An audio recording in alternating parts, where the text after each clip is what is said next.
Okay. Oh, wow. Oh, hello down there. Climbed up in the old treehouse for today. Well, I grabbed one of my favorite books. It's called Little Gorilla. And today, the reason why I'm doing this is because we're talking about sequencing. Okay? Sequencing.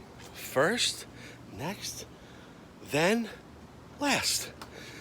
Sequence means putting the events or the important parts of the story in order. So, how do you put a story in order? Well, if someone gives you the beginning, and they say, when did this part of the story happen?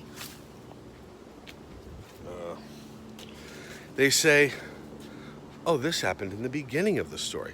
You're sequencing, okay? Because you have to know when the parts happened. We know that there's a beginning of the story. We know that there's an end of the story. We know there's a middle of the story. But now we're going to get into what happened when, what happened after, okay? And you have to pay attention to the key details in the story. It's very tricky if you're not paying attention. Think about the things that are in the story, the important parts, and that's how you pretty much go about doing it. I could talk about this all day, but let me show you my story, okay? It's one of my favorites, and like I said, it's called Little Gorilla. Holding the camera up? Uh-oh.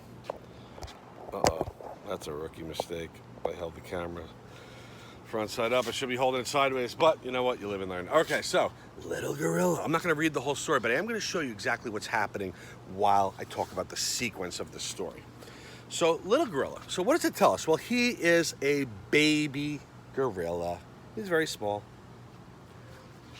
And the title of the story is Little Gorilla.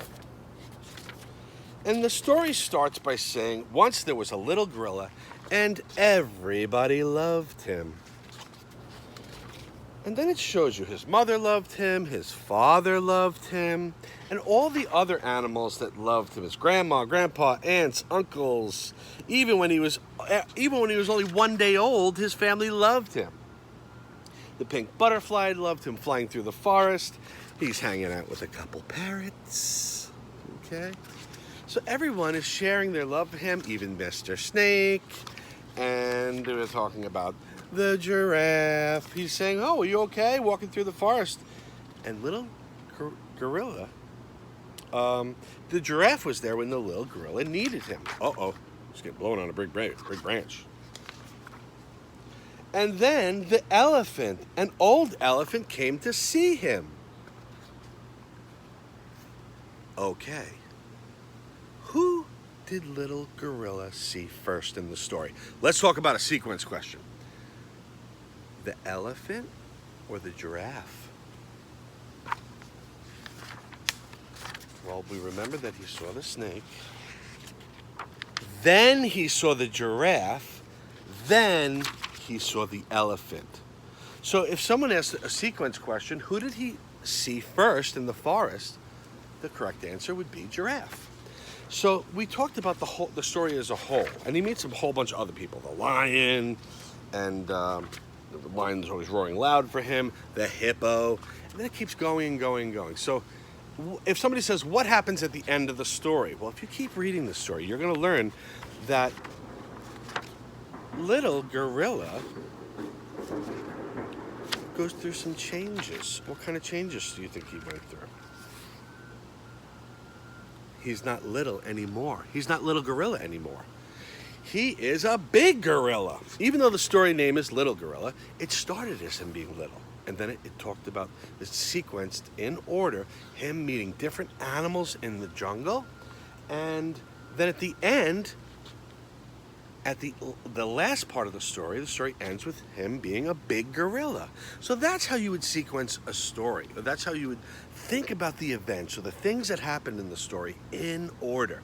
So if somebody asks the question, when was the gorilla a grown-up gorilla? In the beginning, in the middle, or at the end?